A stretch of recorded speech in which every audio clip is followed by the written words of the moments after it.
Disclaimer, यह novel एक काल्पनिक कहानी पर आधारित है और यह लेखक की सोच का परिणाम है। इसका किसी भी जाति, धर्म, रीति रिवाज या सामाजिक विश्वासों को अपमानित करने का कोई इरादा नहीं है। यह सिर्फ मनोरंजन के उद्देश्य से लिखा गया है। साथ ही इसमें 18+ कंटेंट या ऑडियो भी हो सकता है। यदि आपकी आयु 18 साल से कम है तो कृपया इसे पढ़ने या सुनने से पहले अपने माता पिता या अभिभावक से अनुमति लें। धन्यवाद। स्वर्गीय गैंग दायरे के दूसरे स्तर को पार करने के बाद यह पहली बार था जब कार्तिक ने आदिम तारा मुट्ठी का प्रयोग किया था। एक अत्यंत शक्तिशाली ऊर्जा, मानो कोई ब्रह्मांडीय तारा हो, आकाश से सीधे नीचे उतरी। उन पर झपटने वाले तलवारबाजों को संभलने का मौका भी नहीं मिला। उस तारे की शक्ति ने उन्हें प्रतिक्रिया करने से पहले ही हवा में उड़ा दिया। भले ही मैं उन्हें पूरी तरह मार न सकूं, लेकिन मैं उन्हें कुछ देर के लिए रोक तो सकता हूं। जिस क्षण वे दूर गिरे, उसी मौके का फायदा उठाते हुए कार्तिक का शरीर प्रकाश की एक लकीर की तरह तेजी से आगे बढ़ा और सीधे फॉर्मेशन व्यूह के केंद्र की ओर लपका।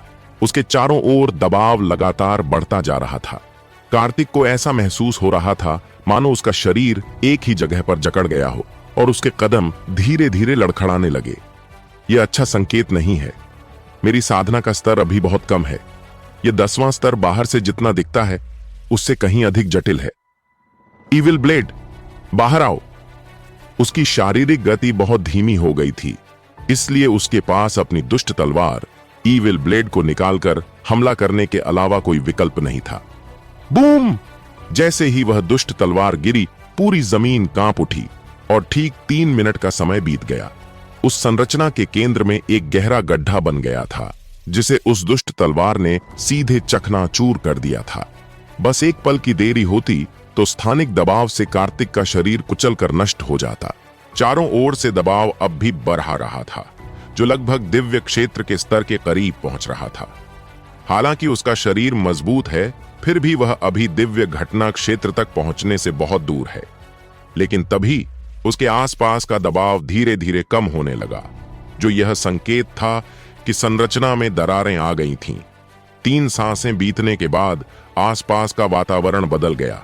कार्तिक लगभग 1000 वर्ग मीटर के विशाल कमरे में खड़ा था। यह निश्चित रूप से एक विशाल संरचना है। कितना अच्छा मौका है, कार्तिक ने मन ही मन सोचा। उसे अपनी भूत नेत्र तकनीक पर भरोसा करते हुए तुरंत व्यूह के केंद्र का पता लगाना था, अन्यथा परिणाम अकल्पनीय होंगे। अगर वह जबरदस्ती क्रिस्टल बॉल को तोड़ ढांचता तो भी उसे गंभीर चोट लग सकती थी। समय देखते हुए कार्तिक को एहसास हुआ कि केवल 3 घंटे बचे हैं और उसे जल्दी करनी होगी। वह मुड़ा और 11वीं मंजिल की ओर चल पड़ा। जैसे ही प्रकाश की किरण हिली, टावर के बाहर सन्नाटा छा गया। कोई कुछ नहीं बोला। हिस हिस हिस। चारों ओर से हैरानी भरी आहें सुनाई दी। यह किसी के लिए भी विश्वास करना मुश्किल था कि कार्तिक सचमुच 10वीं मंजिल से बाहर आ गया था। वह वास्तव में उसने 10वें स्तर को पार कर लिया है। यहां तक कि वरिष्ठ आंतरिक शिष्य भी स्तब्ध रह गए और इस परिणाम को स्वीकार करने में असमर्थ होकर वहीं जमे रहे। क्या फॉर्मेशन टावर अब आसान हो गया है? किसी ने दबी जुबान में सुझाव दिया कि शायद कठिनाई कम हो गई है, जिससे कार्तिक आसानी से 10वें स्तर को पार कर सका। यह तो एक मजाक है। एरे हॉल हजारों वर्षों से अस्तित्व में है और इसके अंदर की संरचना कभी नहीं बदली। केवल एक चीज बदली है, वह है एरे की आंख का स्थान। हर बार जब आप प्रवेश करते हैं तो वह अपना स्थान बदल लेती है। तुरंत ही किसी ने खड़े होकर इस बात का खंडन किया। एरे के कोर का स्थान लगातार बदलता रहता है। अगली बार जब कार्तिक आएगा तो कोर शायद उस स्थान पर न हो। क्या ऐसा हो सकता है कि वह कमजोर होने का नाटक कर रहा हो, जबकि वास्तव में वह दिव्य लोक तक पहुंचने वाला हो? कुछ और भी साहसिक विचार सामने आए, जैसे कि यह विश्वास करना कि कार्तिक पहले ही दिव्य घटना क्षेत्र में प्रवेश कर चुका है। क्या तुम्हें लगता है कि ये बुजुर्ग और शिखर गुरु मूर्ख हैं? अगर वह दिव्य घटना क्षेत्र में प्रवेश कर भी ले तो क्या उन्हें पता नहीं चलेगा? विभिन्न अटकलों को एक एक करके खारिज कर दिया गया। और कोई भी सिद्धांत कार्तिक के प्रदर्शन के साथ मेल नहीं खा सका। कार्तिक को बाहर हो रही चर्चाओं की कोई जानकारी नहीं थी। 10वीं मंजिल से निकलने के बाद वह सीधे 11वीं मंजिल की ओर बढ़ चला। मैं तो महज किस्मत से ही 10वीं मंजिल से बाहर निकल पाया। 11वीं मंजिल पर शायद मेरी किस्मत इतनी अच्छी न हो। 3 घंटे की अवधि में केवल आखिरी अगरबत्ती जलने जितना समय शेष रह गया था। कार्तिक 11वीं मंजिल के प्रवेश द्वार पर खड़ा हो गया और उसने गहरी सांस ली। चलो, अपना पूरा जोर लगा देते हैं। दृढ़ निश्चय के साथ वह 11वीं मंजिल पर पहुंचा। उसकी जबरदस्त ताकत से कार्तिक लगभग उड़ाता हुआ अंदर गया। अंदर कदम रखने से पहले ही एक घुटन भरी शक्ति ने उसे घेर लिया, लेकिन वह शक्ति जितनी तेजी से आई उतनी ही तेजी से चली भी गई। अंदर सन्नाटा था, न तलवार की ऊर्जा, न कृपाण की काट और न ही कोई उस पर हमला कर रहा था। क्या किसी को पता है कि 11वें स्तर के अंदर क्या है? एक आंतरिक शिष्य जिस उच्चतम स्तर तक पहुंच सकता है वह 10वां स्तर है। 11वें स्तर के भीतर क्या है, यह वहां उपस्थित लोगों में से किसी को भी नहीं पता था। सभी ने सिर हिलाया। केवल विशिष्ट शिष्यों को ही शायद सच्चाई पता थी। कार्तिक के 11वीं मंजिल पर कदम रखने के बाद उसे हत्या के इरादे का जरा सा भी आभास नहीं हुआ। यह तो बहुत अजीब है।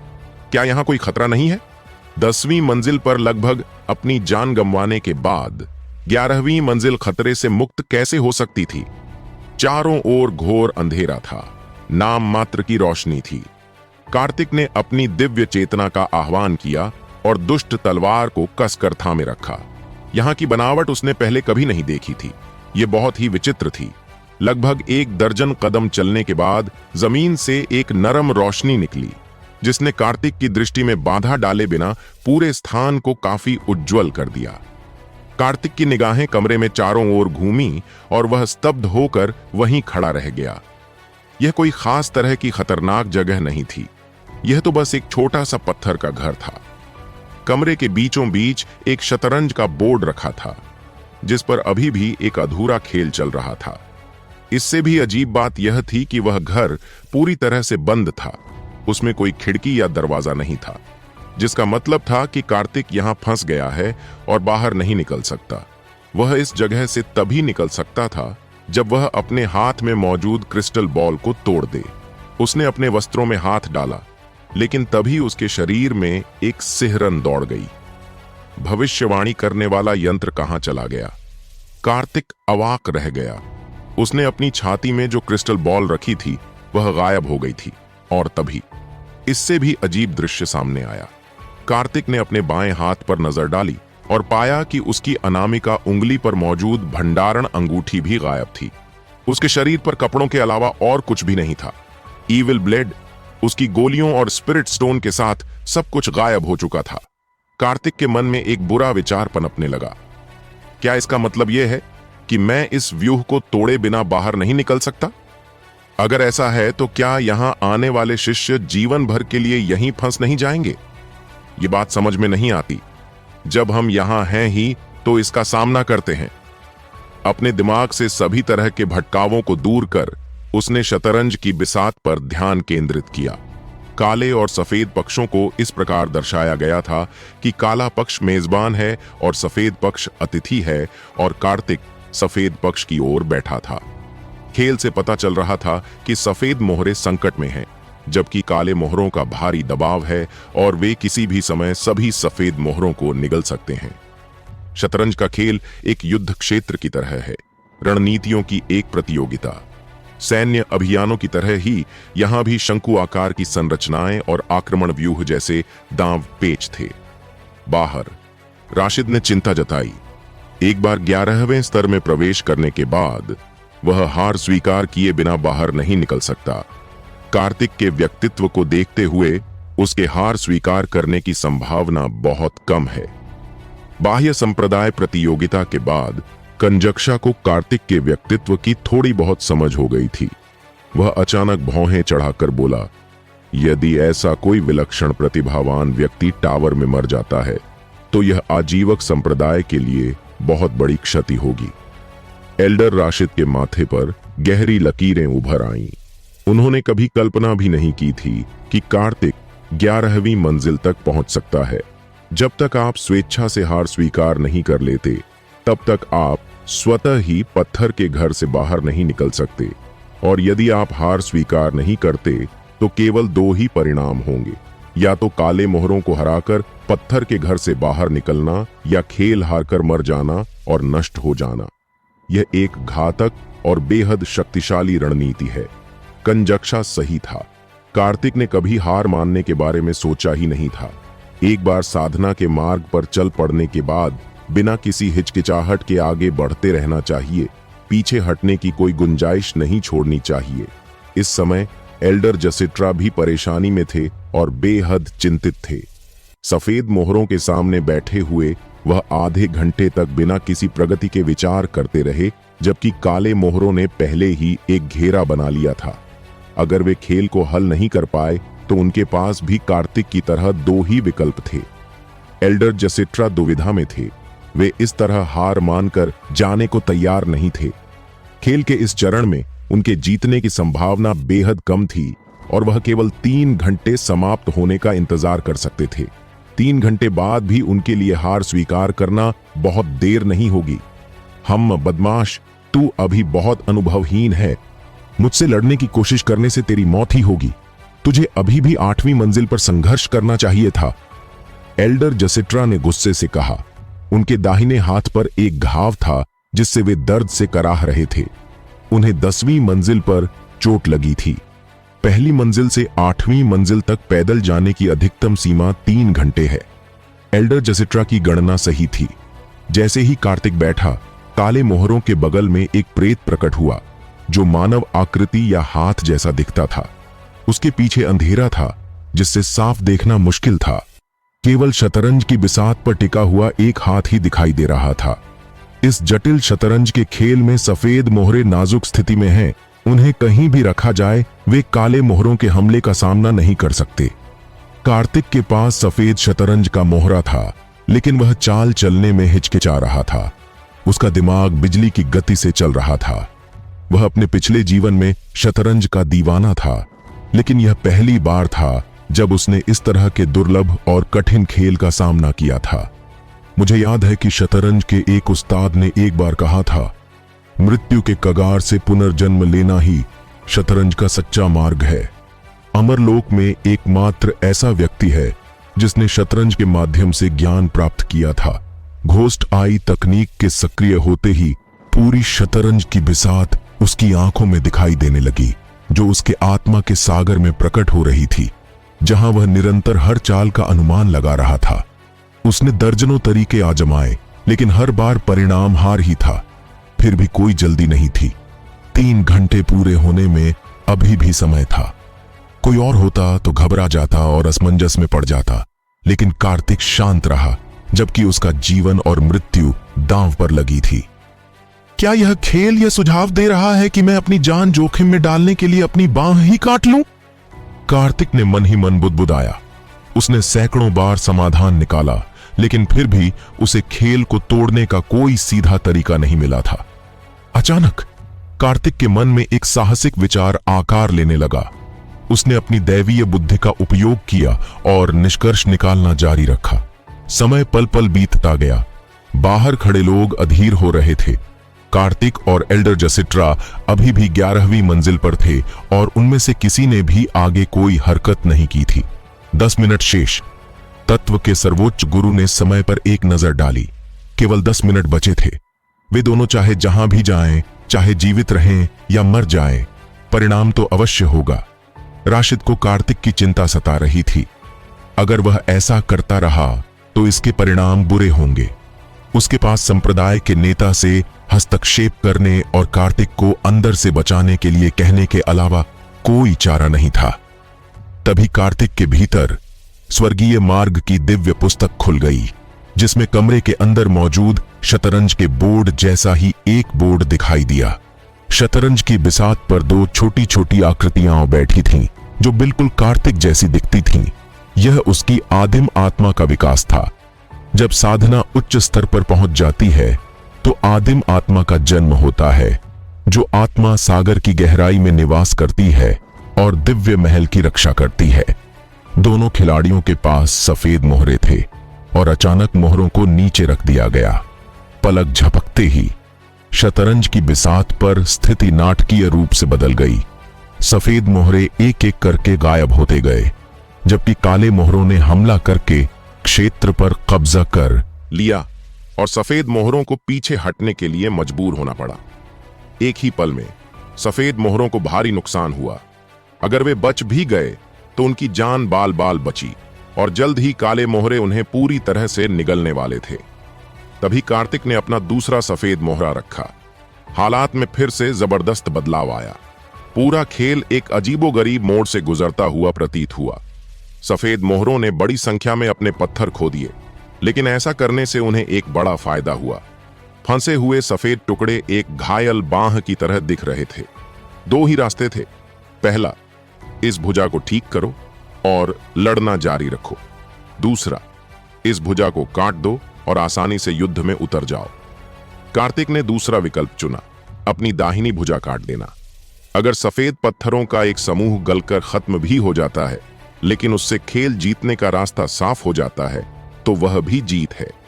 इसमें कोई आश्चर्य नहीं कि उस महान शतरंज खिलाड़ी ने कहा था, खुद को एक मुश्किल परिस्थिति में डालो और तुम बच जाओगे। यही बात इसे स्पष्ट करती है।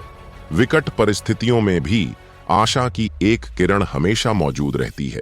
एक असंभव स्थिति से बचने का सच्चा उपाय। इस खेल का आविष्कार करने वाला व्यक्ति वास्तव में एक प्रतिभाशाली व्यक्ति था। उसकी चेतना आत्माओं के सागर से वापस लौटी और उसका दाहिना हाथ अचानक अपनी चाल चलने के लिए नीचे गिर गया। स्वर्गीय मार्ग दिव्य ग्रंथ में सैकड़ों बार समाधान निकालने के बाद अंततः कार्तिक को उस व्यूह को तोड़ने का एक तरीका मिल ही गया। सामान्य सोच के अनुसार ऐसा करना लगभग असंभव था। थोड़ी सी उम्मीद पाने के लिए अपने अधिकांश संसाधनों का बलिदान देना पड़ देता। अचानक उसका दाहिना हाथ नीचे गिर गया, ठीक वैसे ही जैसा कि दिव्य मार्ग ग्रंथ में भविष्यवाणी की गई थी। सामने के अंधकार से एक हाथ बढ़ा और सफेद मोहरों का एक पूरा ढेर इकट्ठा हो गया। समय बीतता गया और 3 घंटे की समय सीमा लगभग पूरी होने को थी।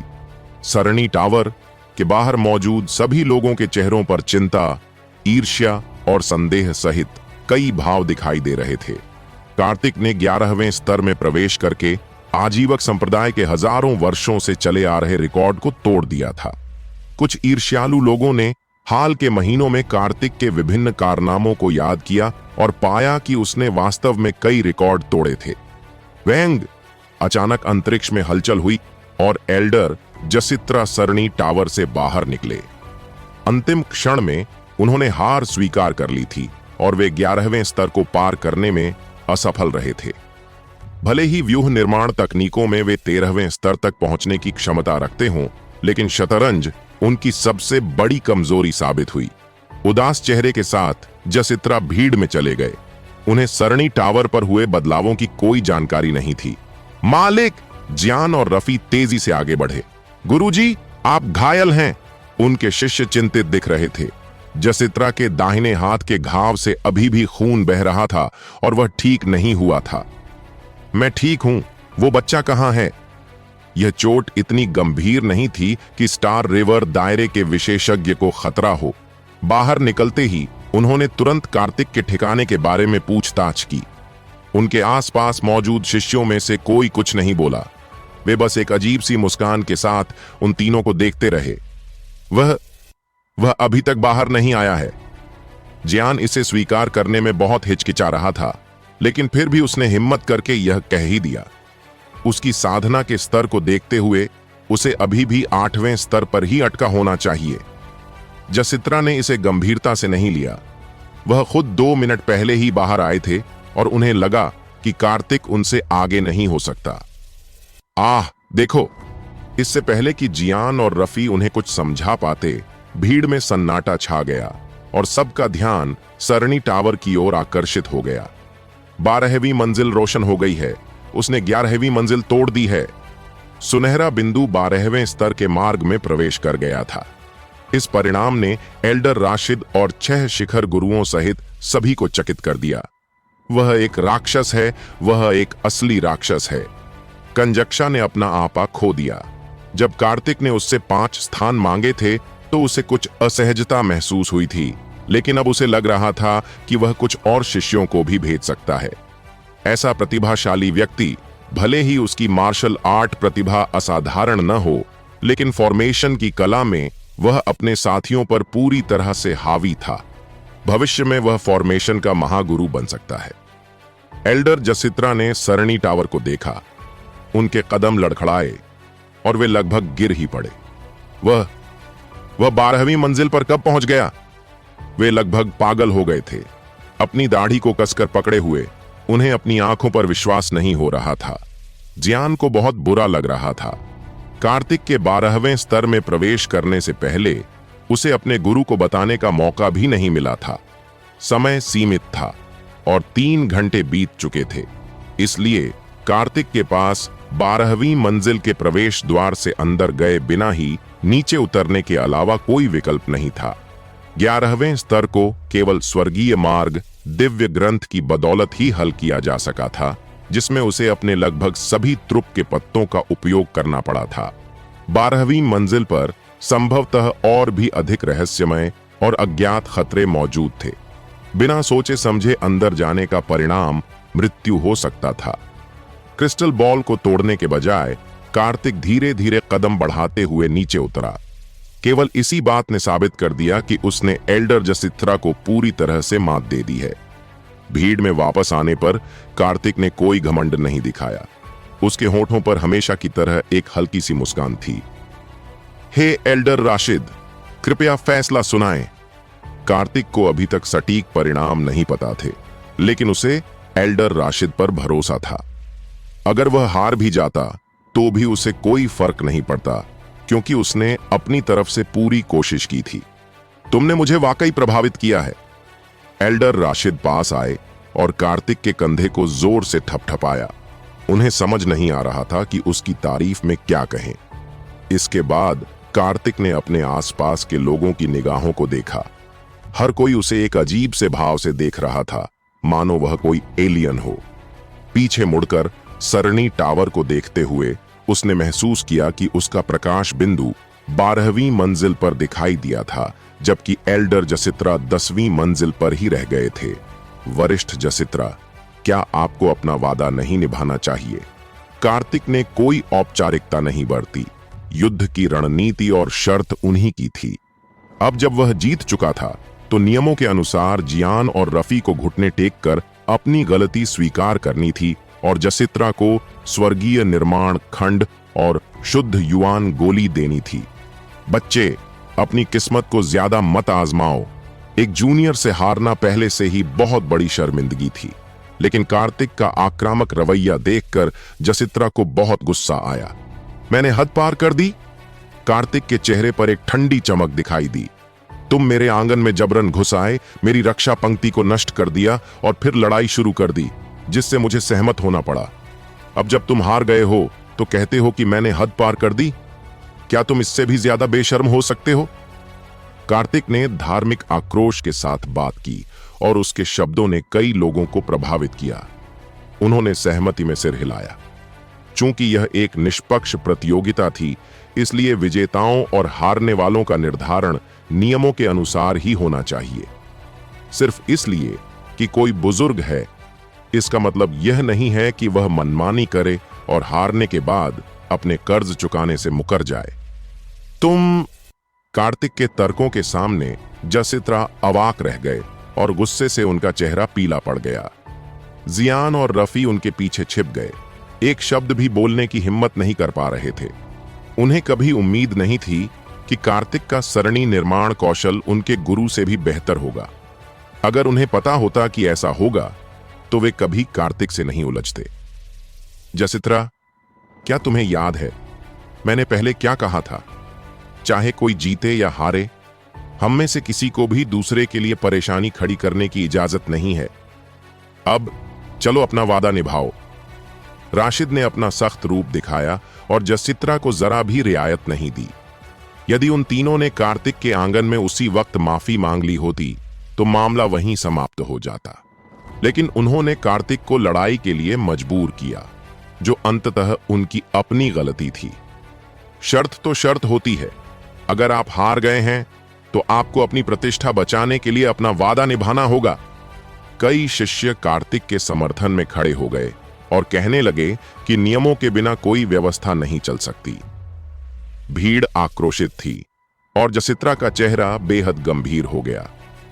घुटने टेक कर प्रणाम करो। जब राशिद ने उन पर चिल्लाया तो जियान और रफी इतने भयभीत हो गए कि वे धड़ाम से कार्तिक के सामने घुटने टेकने पर मजबूर हो गए। छोटे भाई कार्तिक, हमसे गलती हुई, हम अब कभी आपका विरोध नहीं करेंगे। यह कहकर उन्होंने 3 बार प्रणाम किया और खड़े हो गए। वे कार्तिक की आंखों में देखने की हिम्मत नहीं कर पा रहे थे। उनके आध्यात्मिक हृदय पूरी तरह टूट चुके थे और भविष्य में उनकी साधना में आगे बढ़ने की उम्मीद बहुत कम थी। मैं आपकी माफी स्वीकार करता हूं। कार्तिक ने उनकी माफी स्वीकार कर ली और जसित्रा की ओर देखा, जिन्होंने अभी तक इनाम नहीं निकाला था। सैकड़ों लोगों के सामने जसित्रा ने अनिच्छा से अपनी भंडारण अंगूठी से स्वर्गीय निर्माण खंड का एक टुकड़ा और एक शुद्ध युआन गोली निकाली और उन्हें कार्तिक की ओर फेंक दिया। बहुत बहुत धन्यवाद एल्डर जसित्रा। कार्तिक ने दोनों चीजें रख लीं और आभार व्यक्त करना नहीं भूला। यह किसी भी चीज से ज्यादा बड़ा व्यंग्य था। चलो यहां से। जसित्रा अपने 2 शिष्यों के साथ जल्दी से वहां से चले गए। वे वहां एक पल भी और रुकना नहीं चाहते थे।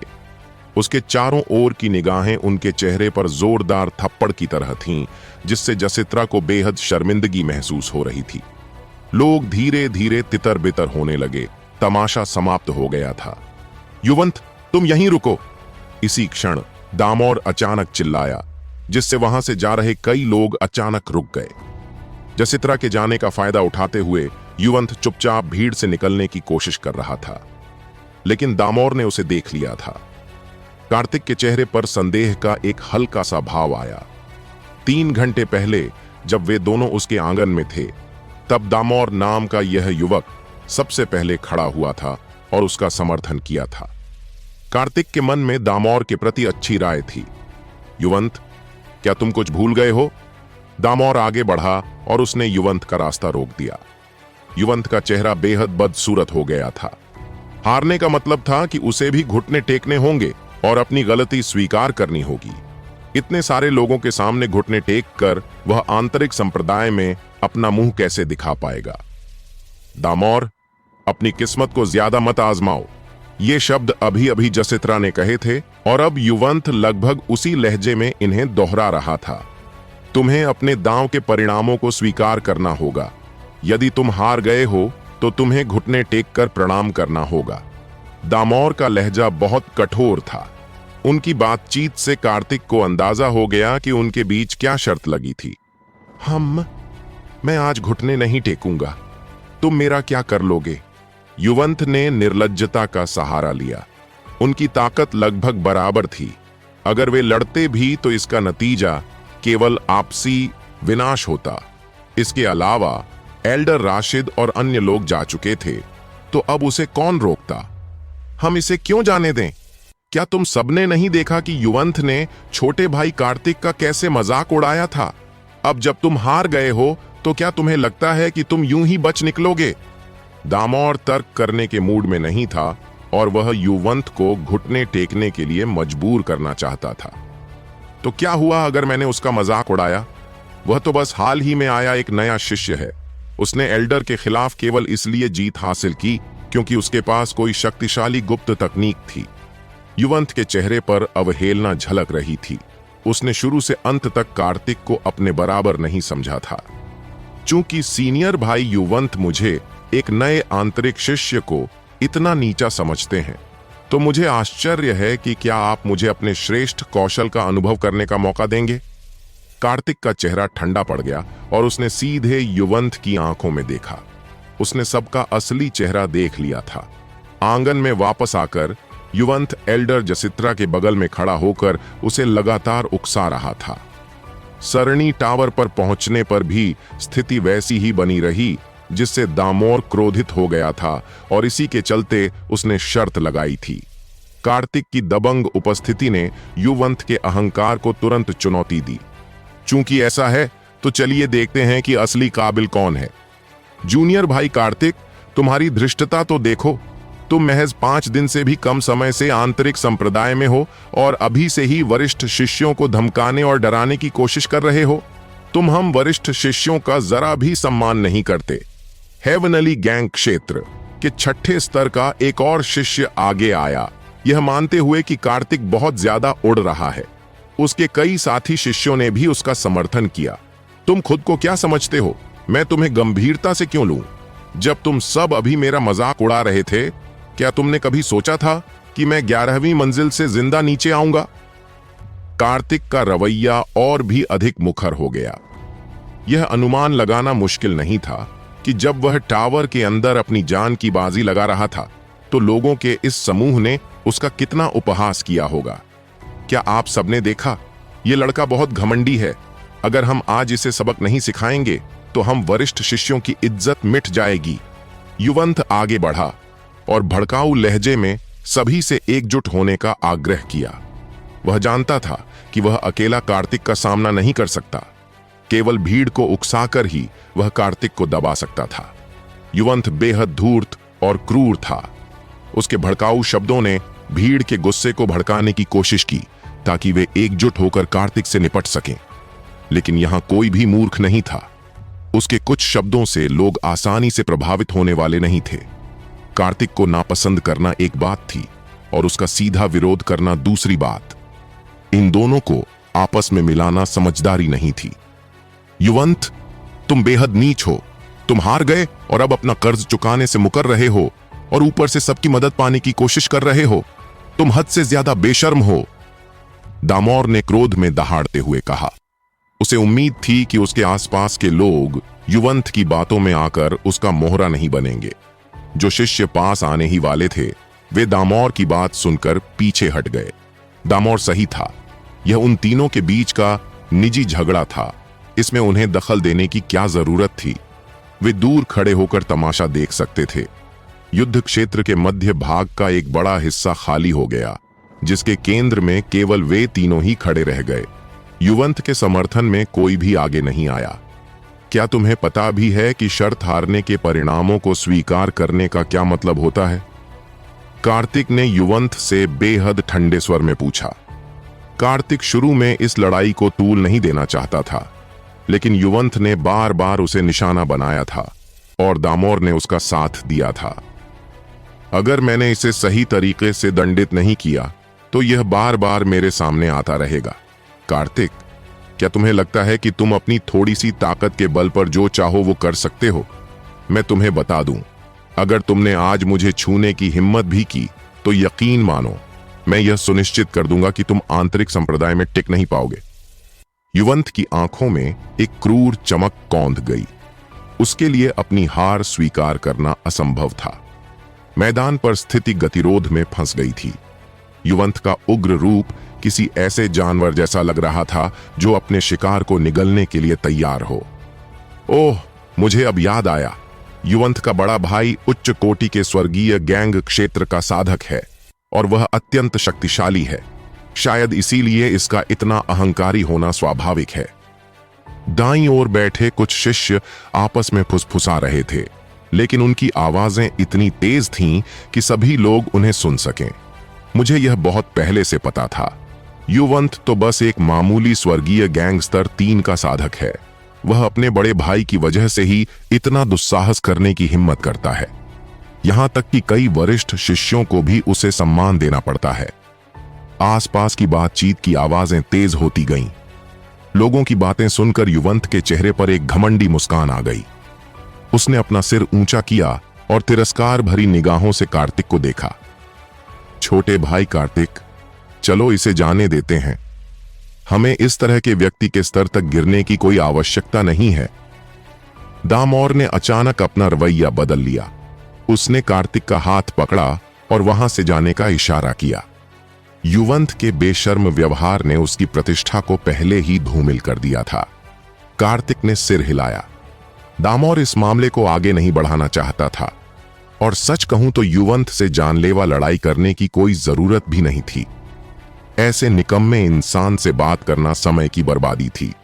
निर्णय लेने के बाद वे दोनों मुड़े और दूर जाने लगे। रुक जाओ, युवंत ने अचानक उन दोनों को आवाज दी। एक झटके के साथ युवंत कार्तिक और दामोर के सामने आ गया और उनका रास्ता रोक दिया। युवंत, मैंने इसे जाने दिया है, अब हमें रोकने का तुम्हारा क्या मतलब है? दामोर ने गुस्से में पूछा। दामोर कार्तिक को किसी मुसीबत में नहीं फंसाना चाहता था, इसीलिए उसने मामले को छोड़ने का सुझाव दिया था। कार्तिक यह अच्छी तरह समझ रहा था कि दामोर का इरादा नेक था। कार्तिक के लिए उन्नत स्वर्गीय गैंग क्षेत्र के साधक भी तुच्छ थे, लेकिन वह दामोर को बीच में नहीं लाना चाहता था। दोनों के मन में एक ही विचार था, अगर तुम यहां से जाना चाहते हो तो पहले मुझसे माफी मांगो। अब स्थिति पूरी तरह उलट गई थी। युवंत अब उन दोनों को माफी मांगने के लिए मजबूर कर रहा था। जब तुम शर्त हार गए हो तो हमें माफी क्यों मांगनी चाहिए? तुम तो बिल्कुल बेशर्म हो। दामोर का गुस्सा 7वें आसमान पर था। उसकी आंखों से मानो आग निकल रही थी, सिर्फ इसलिए कि मेरा भाई उच्च कोटि का स्वर्गीय गैंग क्षेत्र का साधक है। अगर तुम चुपचाप माफी नहीं मांगोगे तो तुम्हें इसके परिणाम भुगतने होंगे। अगर मैंने मेरे भाई को बता दिया तो तुम दोनों बड़ी मुसीबत में पड़ जाओगे। उसने खुलेआम अपने भाई के नाम का इस्तेमाल उन्हें दबाने के लिए किया। युवंत एक शातिर व्यक्ति था। पहले उसने शब्दों से उकसाने की कोशिश की और जब वह योजना विफल हो गई तो उसने अपने भाई का जिक्र किया। शुरू से अंत तक उसने दामोर से माफी मांगने या शर्त पूरी करने के बारे में कभी नहीं सोचा था। घुटने टेकना तो दूर की बात थी। छटाक! युवंत के बोलते ही एक जोरदार थप्पड़ की गूंज सुनाई दी और फिर युवंत का शरीर एक अजीब से कोण पर हवा में पीछे की ओर उड़ गया और अंत में कीचड़ में जा गिरा। वह बुरी तरह से जमीन पर लौट गया। कार्तिक, तुम्हारी हिम्मत कैसे हुई? युवंत झट से उठ खड़ा हुआ। उसका बायां गाल सूअर के सिर की तरह सूज गया था और वह दर्द से कराहते हुए मुश्किल से सांस ले पा रहा था। इस दुनिया में ऐसा कुछ भी नहीं है जो मैं करने की हिम्मत न कर सकूं।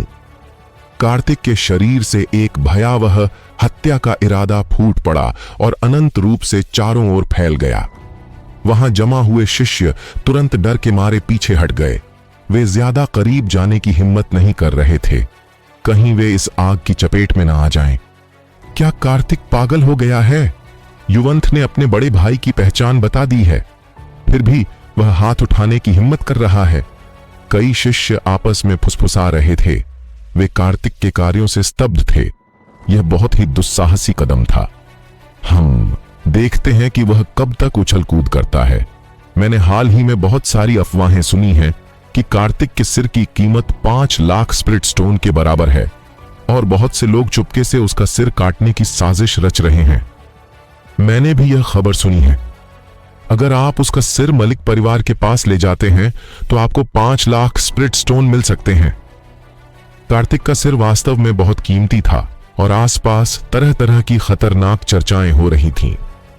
कार्तिक, तुम बस इंतजार करो, मेरा भाई तुमसे एक एक चीज का हिसाब चुकता कर लेगा।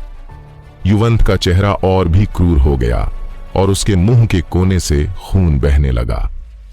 चाहे मैं आज तुम्हारे साथ जैसा भी व्यवहार करूं, तुम्हारा भाई मुझे छोड़ेगा नहीं, इसीलिए बेहतर यही होगा कि मैं तुम्हें अभी अपाहिज कर दूं। कार्तिक के होठों पर एक धूर्त मुस्कान फैल गई। चूंकि उनके बीच पहले से ही दुश्मनी थी, इसलिए वह अपने प्रतिद्वंद्वी को पूरी तरह से नष्ट कर देना चाहता था। युवंत को अचानक घबराहट महसूस हुई। आमतौर पर जब भी वह अपने भाई की पहचान बताता था तो शिष्य डरकर उसके सामने झुक जाते थे, लेकिन आज यह पैंतरा काम नहीं आया। इससे न केवल कार्तिक को कोई डर लगा, बल्कि वह और भी अधिक क्रोधित हो गया। कार्तिक, अगर तुम इतने ही काबिल हो तो मेरे भाई के एकांतवास में से बाहर आने का इंतजार करो, फिर तुम मुझसे मुकाबला करना। मुझ पर हमला करना किस तरह की बहादुरी है? युवंत ने तुरंत अपना रुख बदल लिया और रिवर्स साइकोलॉजी का इस्तेमाल करते हुए कार्तिक को रोकने की कोशिश की। दुर्भाग्यवश वह गलत था। कार्तिक कोई साधारण व्यक्ति नहीं था और न ही वह साधारण तरीकों से काम करता था। घुटने टेको, कार्तिक ने अपनी उंगली के एक झटके से वार किया। तलवार की ऊर्जा की 2 लकीरें चमकीं और सीधे युवंत के घुटनों को भेद गईं। कड़क! हड्डी चकनाचूर होने की आवाज आई। युवंत कार्तिक के सामने एक अजीब और दर्दनाक मुद्रा में घुटनों के बल गिर पड़ा। उसकी हड्डियों के बीच से खून बहने लगा। उसके पैर पूरी तरह से बर्बाद हो गए थे। अब वह जीवन भर केवल घुटनों के बल ही चल सकेगा। यह तुम्हारे लिए एक सबक है। अपने भाई के बाहर आने का इंतजार करो, फिर तुम मुझसे बदला लेने आ सकते हो। इतना कहने के बाद कार्तिक वहां से चल दिया। उसने ऐसी चीजें कई बार देखी थीं। छोटा पिटता है, फिर बड़ा आता है, बड़ा भी मारा जाता है और अंत में कोई बूढ़ा पूर्वज आता है। यह एक अंतहीन चक्र था। युवंत के मुंह से चीखों की एक श्रृंखला निकल पड़ी। दोनों पैर खो देने के कारण उसका जीवन लगभग बर्बाद हो चुका था। वहां मौजूद लोग तुरंत तितर बितर हो गए और घटना के बारे में पूरे संप्रदाय में बात फैलाने लगे। छोटे भाई कार्तिक, यह सब मेरी गलती है। मैंने तुम्हें इसमें घसीटा, लेकिन तुम्हें इतनी जल्दबाजी में काम नहीं करना चाहिए था। दामोर को समझ नहीं आ रहा था कि क्या कहे। वह बेहद चिंतित दिख रहा था। उसे अपनी चिंता नहीं थी, उसके पास खुद को बचाने के तरीके थे। उसे चिंता इस बात की थी कि कार्तिक का आगे का रास्ता निश्चित रूप से कठिन होगा। इसका तुमसे कोई लेना देना नहीं है। युवंत के स्वभाव को देखते हुए उसने आज खुद को मूर्ख साबित कर दिया है और वह बदला लेने का कोई ना कोई तरीका जरूर ढूंढेगा। भले ही मैं उसे थप्पड़ न मारता या उसके घुटने न तोड़ता, तब भी वह अपने भाई को मुझसे लड़ने के लिए भेजता। कार्तिक ने दामोर के कंधे पर थपथपाते हुए संकेत दिया कि उसे खुद को दोष देने की जरूरत नहीं है। इतना कहकर कार्तिक मुड़ा और अपने आंगन की ओर चल दिया, दामोर को वहीं अकेला छोड़कर। आंगन में वापस आकर कार्तिक को अभी भी बहुत कुछ करना बाकी था। 1 महीने से भी कम समय में मेरे परिजन और मित्र आने वाले हैं। मुझे अपनी साधना को तेज करना होगा। केवल अपार शक्ति से ही मैं अपने प्रियजनों की रक्षा कर सकता हूं। उसने संरचना की दोबारा मरम्मत की और इस बार इसे और भी अधिक ठोस बना दिया। यदि एल्डर जसित्रा दोबारा आते तो वे इस संरचना को तोड़ नहीं पाते, बल्कि अंदर ही फंस जाते।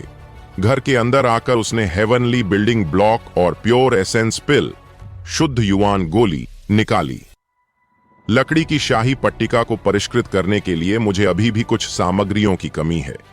मैंने हाल ही में स्वर्गीय गैंग क्षेत्र के दूसरे स्तर को पार किया है, इसलिए अभी मेरे लिए शुद्ध युवान गोली लेना उचित नहीं होगा। मैं कल शास्त्र मंडप जाऊंगा और देखूंगा कि क्या वहां मुझे कोई ऐसी मार्शल आर्ट तकनीक मिल सकती है जिसकी मुझे जरूरत है। कार्तिक ने दोनों वस्तुओं को रखते हुए मन ही मन योजना बनाई। बाह्य संप्रदाय प्रतियोगिता के विजेता को एक वरिष्ठ द्वारा उपदेश का पुरस्कार मिला था, लेकिन कार्तिक को धर्म ग्रंथ मंडप तक पहुंच या अमर आत्मा गुफा में साधना का अवसर नहीं मिला था। एल्डर ने बस इतना कहा था कि उसने हार मान ली है, इसलिए अब वह केवल पुस्तकालय जाकर पढ़ सकता है।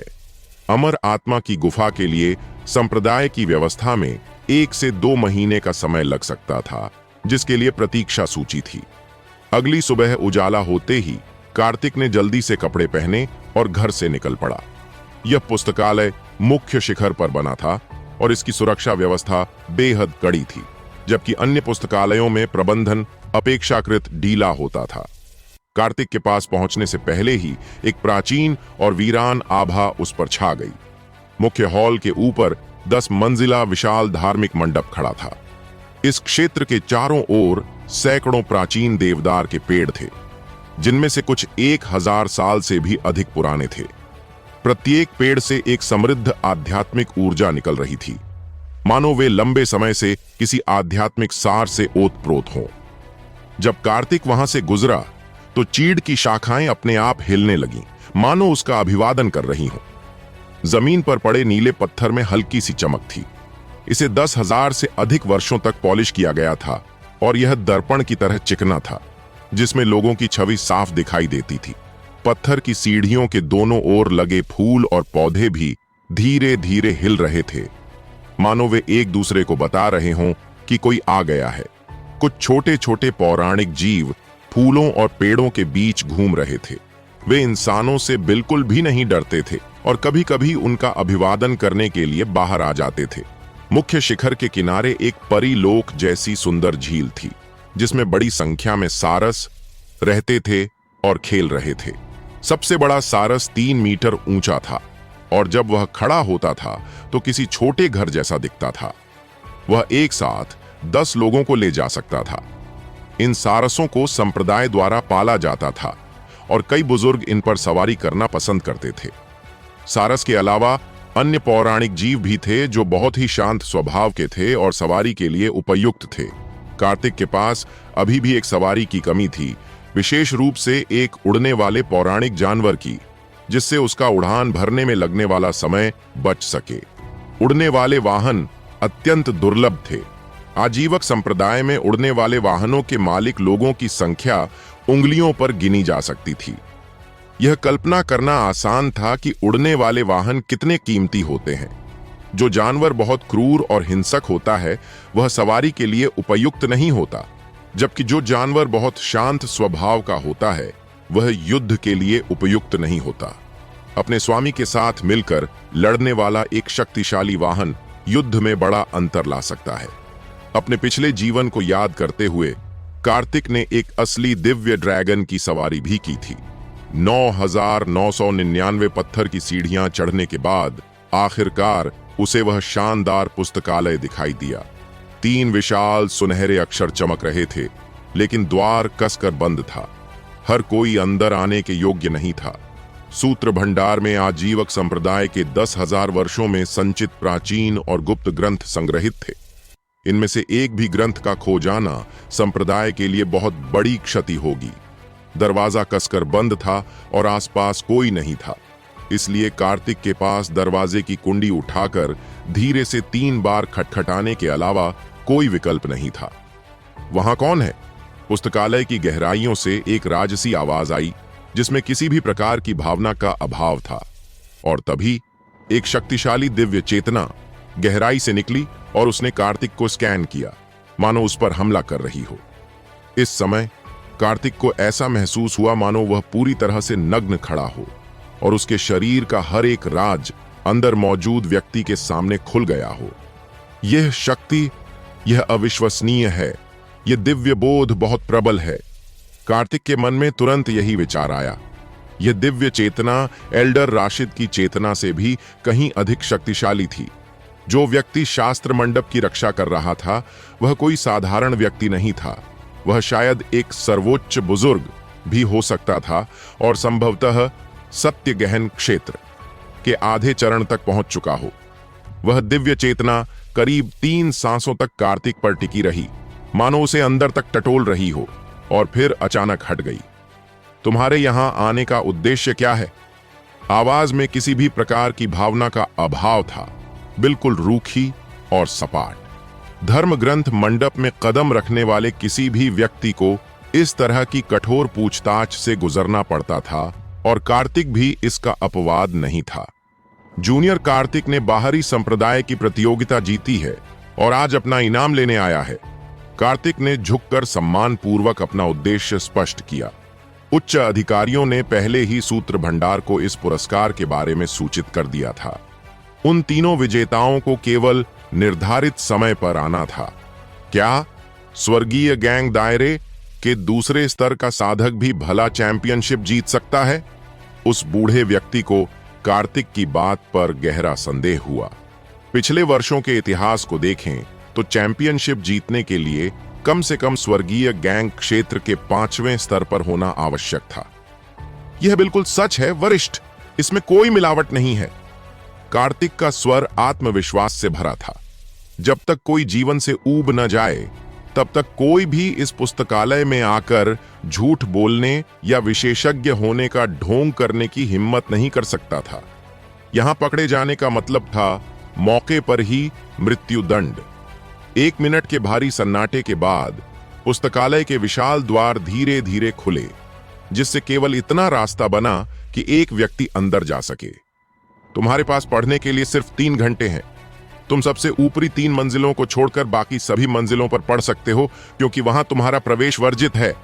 बूढ़े व्यक्ति की आवाज कार्तिक के कानों में गूंजी। याद रखना, तुम्हारे पास समय सीमित है।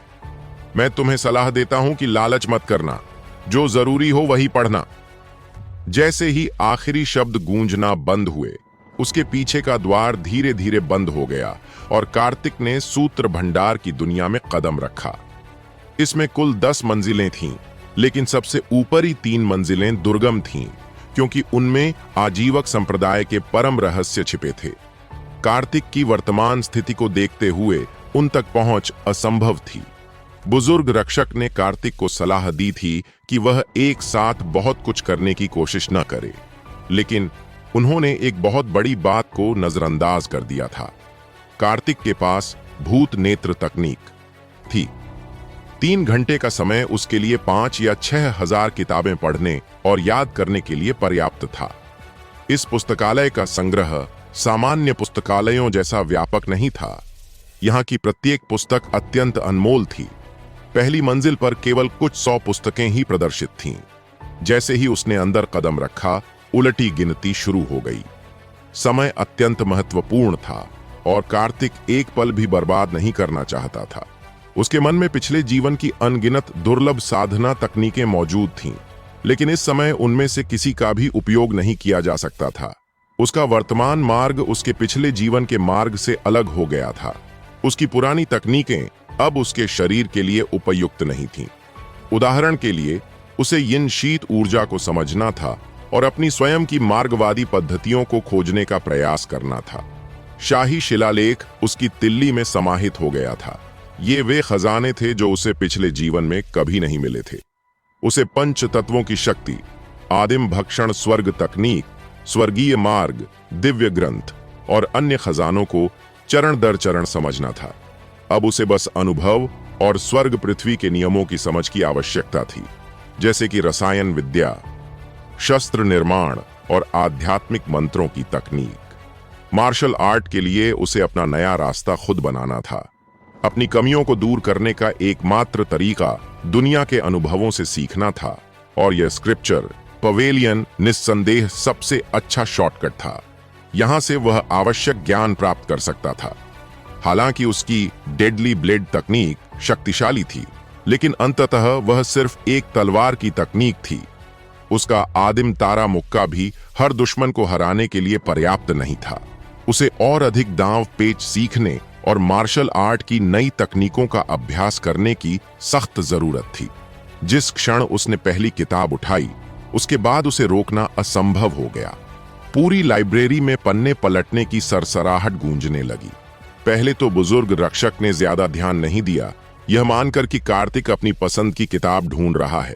लेकिन जैसे जैसे समय बीतता गया, उन्हें एहसास हुआ कि कुछ गड़बड़ है।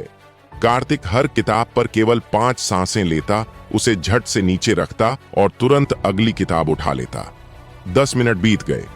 पहली मंजिल पर रखी लगभग सभी पुस्तकें उसके हाथों से गुजर चुकी थीं। उन पुस्तकों की सारी सामग्री कार्तिक ने अपने आत्मा सागर में दर्ज कर ली थी, ताकि लौटने पर वह धीरे धीरे उसका अध्ययन कर सके। इस ज्ञान भंडार को 1 या 2 दिन में नहीं, बल्कि एक प्रक्रिया के तहत ही आत्मसात किया जा सकता था। पहली मंजिल का काम खत्म करने के बाद कार्तिक तेजी से दूसरी मंजिल पर चढ़ा और पहले की तरह ही किताबों के पन्ने बिजली की गति से पलटने लगा। इस बार उसकी गति पहले से भी तेज थी। एक किताब पढ़ने में उसे केवल 4 सांसें लग रही थीं। मुख्य हॉल में केवल पन्ने पलटने की आवाज गूंज रही थी। तुम यह क्या कर रहे हो? सूत्र भंडार के बुजुर्ग रक्षक खुद को रोक नहीं पाए। उन्हें लगा कि कार्तिक ईशनिंदा कर रहा है, आजीवक संप्रदाय की गरिमा का मजाक उड़ा रहा है और इन पवित्र ग्रंथों का अपमान कर रहा है। मैं किताबें पढ़ रहा हूं। कार्तिक के पास बुजुर्ग पर ध्यान देने का समय नहीं था। उसके पास केवल 3 घंटे थे और देरी का हर मिनट उसे कई किताबें पढ़ने से वंचित कर सकता था। तुम बस पन्ने पलट रहे हो, पढ़ नहीं रहे हो, बुजुर्ग ने गुस्से में कहा। यह पुस्तकों और संप्रदाय का सबसे बड़ा अपमान था। मैं किताबें कैसे पढ़ता हूं? इसमें बड़ों को दखल देने का कोई अधिकार नहीं है। कार्तिक ने माथे पर शिकन लाते हुए उत्तर दिया। बात करते समय उसकी गति धीमी हो गई थी, जिससे वह थोड़ा चिढ़ गया था। वह एक साथ 2 काम करने की कोशिश कर रहा था और उसका ध्यान भटक रहा था। बहुत खूब, तुम पहले शिष्य हो जिसने मुझसे पलटकर जवाब देने की हिम्मत की है। अगर 3 घंटे के भीतर तुमने मुझे कोई उचित स्पष्टीकरण नहीं दिया तो तुम्हें इसके गंभीर परिणाम भुगतने होंगे। बुजुर्ग ने चेतावनी दी और फिर चुप हो गए। संप्रदाय ने उसे 3 घंटे का समय दिया था, लेकिन पढ़ने का तरीका निर्धारित नहीं किया था। अगर कार्तिक एक भी किताब नहीं पढ़ता तो भी यह नियमों का उल्लंघन नहीं था। जल्द ही कार्तिक फिर से पढ़ने में मग्न हो गया। बुजुर्ग की दिव्य चेतना कार्तिक से कभी नहीं हटी। वे यह जानने के लिए उत्सुक थे कि आखिर यह लड़का कर क्या रहा है। 1 घंटा बीत चुका था। वह बस पन्ने पलटता जा रहा था। पहली मंजिल से दूसरी, दूसरी से तीसरी और इसी तरह वह 5वीं मंजिल तक पहुंच गया। ऊपरी मंजिलों पर किताबों की संख्या कम थी, लेकिन उनमें मौजूद मार्शल आर्ट की नियमावली और गुप्त तकनीकें कहीं अधिक मूल्यवान थीं। यहां कार्तिक ने अपनी गति थोड़ी धीमी कर दी ताकि वह उनमें निहित कलात्मक अवधारणा को थोड़ा समझ सके। जो समझ नहीं आ रहा था उसे उसने बाद के लिए अपने आत्मा सागर में सुरक्षित कर लिया। 1 और घंटा बीत गया। कार्तिक अब 7वीं मंजिल पर खड़ा था, जहां लगभग 100 दुर्लभ पुस्तकें प्रदर्शित थीं। बस हो गया, वह संतुष्ट लग रहा था। केवल 2 घंटे में उसने 1500 पुस्तकें पढ़ ली थीं, जिनमें मार्शल आर्ट, कीमिया, ताबीज तकनीक और व्यूह रचनाएं शामिल थीं। कार्तिक का आत्मा सागर अब एक विशाल खजाने की तरह था। समय समाप्त होने में अभी 1 घंटा बचा था, इसलिए कार्तिक ने अपनी गति धीमी कर दी और बाकी समय का सदुपयोग किया। 3 घंटे पूरे होने पर कार्तिक ने अपने हाथ में पकड़ी आखिरी किताब नीचे रख दी। उसने एक गहरी सांस छोड़ी। उसकी आंखों में ज्ञान की एक नई चमक थी। एक बार जब वह इन पुस्तकों में पूरी तरह महारत हासिल कर लेगा तो उसका कौशल आसमान छूने लगेगा। 3 घंटे बीत चुके हैं, अब मैं चलता हूं। कार्तिक ने शून्य की ओर मुट्ठी जोड़कर अभिवादन किया और जाने के लिए मुड़ा। रुक जाओ, बुजुर्ग की आवाज अचानक गूंजी, जिसने कार्तिक के कदम रोक दिए। क्या वरिष्ठ के पास कोई और निर्देश है? कार्तिक थोड़ा नाखुश था। उसने किसी किताब को नुकसान नहीं पहुंचाया था और न ही नियमों को तोड़ा था। उसे 3 घंटे पढ़ने की अनुमति थी और उसने वही किया था। तुम्हें आजीवक संप्रदाय में किसने भेजा है? तुमने हमारे संप्रदाय की साधना तकनीकें और गुप्त ग्रंथ क्यों चुराए? अगर तुमने सच नहीं बताया तो मैं तुम्हें यहीं खत्म कर दूंगा। बुजुर्ग रक्षक ने उसे गलत समझ लिया था। उन्हें लगा कि कार्तिक कोई जासूस है, क्योंकि केवल एक जासूस ही इतनी कम समय में सब कुछ हड़पने की कोशिश करेगा। कार्तिक ने सब कुछ स्कैन कर लिया था, जिसका मतलब था कि अब संप्रदाय का कोई भी रहस्य सुरक्षित नहीं था। वरिष्ठ महोदय, आप ऐसा क्यों कह रहे हैं? आजीवक संप्रदाय के प्रति मेरी निष्ठा दिन के उजाले की तरह साफ है। मैंने कभी विश्वासघात नहीं किया। आप चाहें तो गहन जांच कर सकते हैं। कार्तिक ने शांति से उत्तर दिया। उसे संप्रदाय से कोई नफरत नहीं थी और उसने यहां शामिल होते समय वफादारी की शपथ ली थी। लेकिन वह यह भी जानता था कि ऊंचे पेड़ पर हवा का दबाव ज्यादा होता है। उसकी हालिया सफलताओं ने उसे शक के दायरे में खड़ा कर दिया था। बुजुर्ग व्यक्ति को विश्वास नहीं हो रहा था कि कोई 3 घंटे में इतनी किताबें पढ़ सकता है। अगर तुम जासूस नहीं हो तो हर एक किताब को सरसरी तौर पर देखने के बजाय किसी एक किताब को ठीक से क्यों नहीं पढ़ा? बुजुर्ग ने कड़क कर पूछा। सच कहूं तो वरिष्ठ, मेरी याददाश्त बहुत अच्छी है। मैं किताबों के पन्ने यूं ही नहीं पलटता। मैंने हर एक शब्द को ध्यान से पढ़ा और याद किया है। कार्तिक ने ईमानदारी से कहा। इसे साबित करना आसान था। ठीक है, तुमने खुद ही यह कहा है। अगर एक भी गलती हुई तो कबीले के नियमों के अनुसार तुम्हें दंडित किया जाएगा। अचानक मंडप की तीसरी मंजिल से एक अदृश्य शक्ति ने एक किताब खींची और वह हवा में तैरती हुई कार्तिक के सामने आ गिरी।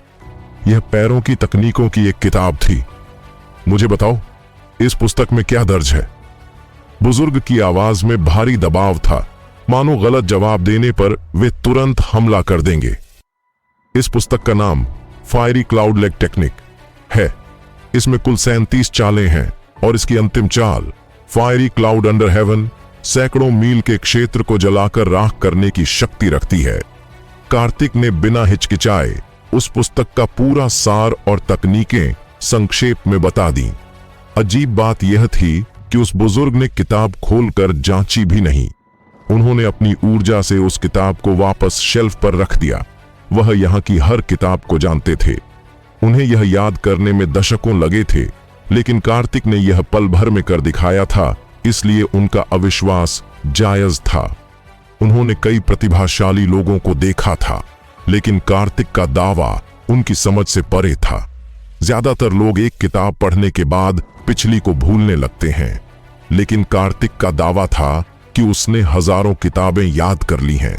तुरंत ही एक और किताब उड़कर कार्तिक के सामने आ गिरी। बिना पन्ने खोले ही कार्तिक के मन में उस किताब का पूरा पाठ और चित्र उभर आए। यह बादल निवारक हथेली है, जो एक सर्वोच्च पृथ्वी श्रेणी की मार्शल आर्ट है। इसमें कुल 6 चालें हैं। इसकी अंतिम चाल पर्वत और समुद्र को विसर्जित करना एक प्रचंड लहर की तरह है, जिसमें पहाड़ों को चकनाचूर करने और समुद्रों को सुखा देने की शक्ति है। बिना रुके कार्तिक ने सीधे उस मार्शल आर्ट मैनुअल का पाठ करना शुरू कर दिया, यहां तक कि उसने उसमें लिखी महत्वपूर्ण टिप्पणियों का भी वर्णन कर दिया। 10 मिनट से भी कम समय में एक के बाद एक 15 से अधिक पुस्तकें हवा में तैरती हुई कार्तिक के सामने आ गईं। पुस्तकालय के रक्षक बुजुर्ग ने जो भी पूछा, कार्तिक ने बिना रुके उसका सटीक उत्तर दिया। अंदर दर्ज की गई सामग्री बिल्कुल वैसी ही थी जैसा कार्तिक ने बताया था। एक शब्द भी इधर उधर नहीं। पुस्तकालय की रखवाली कर रहे बुजुर्ग व्यक्ति एकदम चुप हो गए। ये 15 पुस्तकें उन्होंने अत्यंत सावधानी पूर्वक और बिना किसी क्रम के चुनी थीं। यह कोई संयोग नहीं हो सकता था कि कार्तिक ने उन सभी में लिखे हर शब्द का सही उत्तर दिया। अब आगे और जांच करने की कोई आवश्यकता नहीं थी। यदि यह लड़का एक बार में 15 किताबें याद कर सकता है, तो 150 किताबें याद करना भी इसके लिए कोई कठिन काम नहीं है। बुजुर्ग के मन में एक ही विचार गूंज रहा था, क्या सचमुच इस दुनिया में ऐसे राक्षस प्रतिभाशाली मौजूद हैं जो एक ही नजर में हजारों किताबें पढ़ सकते हैं और उन्हें याद भी रख सकते हैं? तथ्य उनके सामने थे और वे अकाट्य थे, जिससे उनके पास विश्वास करने के अलावा कोई विकल्प नहीं बचा था। शून्य की ओर मुट्ठी जोड़कर अभिवादन करते हुए कार्तिक के होठों पर एक विनम्र मुस्कान आ गई। यदि वरिष्ठ की कोई और आज्ञा ना हो तो मैं अब चलता हूं, ताकि आपकी शांति में और खलल न पड़े। इतना कहकर वह फाटक की ओर चल पड़ा। सूत्र भंडार के विशाल द्वार फिर से खुले और कार्तिक डूबते सूरज की सुनहरी रोशनी में नहाए हुए आंगन में लौट आया। उसके जाते ही बुजुर्ग बड़बड़ाए, वह एक राक्षस है, वह सचमुच एक राक्षस है। इस लड़के ने आजीवक संप्रदाय की अधिकांश तकनीकों और गुप्त ग्रंथों में महारत हासिल कर ली है। उस पर कड़ी निगरानी रखनी होगी। अगर उसे दूसरे संप्रदायों ने पकड़ लिया या लालच दिया तो इसके परिणाम अकल्पनीय होंगे। भूरे रंग के वस्त्रों में लिपटा वह बुजुर्ग शून्य से प्रकट हुआ। वह धर्मग्रंथ मंडप का मुख्य संरक्षक था। अतीत में प्रत्येक शिष्य अधिकतम 2 मार्शल आर्ट तकनीकों और 3 मार्शल कौशलों का अभ्यास कर सकता था, ताकि संप्रदाय की गुप्त विद्याओं का व्यापक प्रसार न हो। लेकिन आज की घटनाओं ने आजीवक संप्रदाय के लिए एक चेतावनी की घंटी बजा दी थी। बोलते ही वह बुजुर्ग वहां से गायब हो गए और सीधे मुख्य शिखर की ओर चल दिए। उन्हें संप्रदाय के नेता को ढूंढकर आज की घटना की तत्काल सूचना देनी थी। मुख्य शिखर पर यह खबर सुनकर संप्रदाय प्रमुख नासिर अली ने जरा भी आश्चर्य नहीं दिखाया। उनका चेहरा भावहीन रहा और उन्होंने शांतिपूर्वक धर्मग्रंथ मंडप के वरिष्ठ विद्वान की पूरी बात सुनी। संप्रदाय प्रमुख, क्या हमें कुछ नहीं करना चाहिए? यदि ये साधना तकनीकें और गुप्त नियमावली लीक हो गईं, तो इसके परिणाम भयंकर होंगे। मेरा सुझाव है कि हम उसे नजरबंद कर लें और उसे आजीवक संप्रदाय से बाहर न जाने दें। धूसर वस्त्रधारी बुजुर्ग ने अपनी राय रखते हुए कार्तिक की स्वतंत्रता सीमित करने का प्रस्ताव रखा। यह कोई रहस्य नहीं है। नासिर अली ने एक व्यंग्यात्मक मुस्कान दी। उन्होंने मेज से एक पुस्तिका उठाई और उसे धूसर वस्त्रधारी बुजुर्ग के सामने फेंकते हुए कहा, इसे आप स्वयं पढ़ें। कुछ ही समय पहले नासिर अली को खबर मिली थी कि कार्तिक ने सरणी टावर के भीतर एक युद्ध में एल्डर जसित्रा को हरा दिया है। और उसके कुछ ही समय बाद सूत्र भंडार की रखवाली करने वाला यह बुजुर्ग यहां आ गया। यह सब कार्तिक के कारण ही हो रहा था। उस पुस्तिका में कार्तिक के पिछले कुछ महीनों के सभी कार्यों का विस्तृत विवरण था, जिसमें धर्मनिरपेक्ष दुनिया में उसका प्रदर्शन भी शामिल था। बुजुर्ग ने पुस्तिका पढ़ी और उसे नीचे रख दिया। उनकी आंखों में अविश्वास का भाव झलक रहा था। क्या सचमुच दुनिया में ऐसा कोई राक्षसी प्रतिभा वाला व्यक्ति मौजूद हो सकता है? जाहिर तौर पर, नासिर अली ने कहा। धूसर वस्त्र पहने बुजुर्ग को अभी भी इस बात को स्वीकार करना मुश्किल लग रहा था। वे सैकड़ों वर्षों से जीवित थे और उन्होंने हर तरह के प्रतिभाशाली लोगों को देखा था, लेकिन कार्तिक जैसा व्यक्ति अत्यंत दुर्लभ था। मुझे खबर मिली है कि स्वर्गीय उत्पत्ति संप्रदाय, हरिबाड़ संप्रदाय, पंखयुक्त आरोहण संप्रदाय, ईगल हर्ट पैलेस और अन्य कई प्रमुख संप्रदायों में भी असाधारण प्रतिभाओं का उदय हुआ है। हैरानी की बात यह है कि ये सभी लोग नश्वर दुनिया से आए हैं। नासिर अली ने एक और पुस्तिका निकाली और उसे बुजुर्ग के सामने सरका दिया। 10 प्रमुख संप्रदाय हमेशा एक दूसरे के विकास पर बारीकी से नजर रखते थे। सूची और उन शिष्यों की साधना की गति की समीक्षा करने के बाद बुजुर्ग आश्चर्य से हाँफ उठे। अगर यही सिलसिला जारी रहा तो क्या हमारा आजीवक संप्रदाय बहुत पीछे नहीं छूट जाएगा? बुजुर्ग चिंतित दिख रहे थे। आजीवक संप्रदाय ने हाल ही में सुधार के संकेत दिखाने शुरू किए थे और अब अगर वे पिछड़ गए तो उन्हें फिर से दबना पड़ेगा।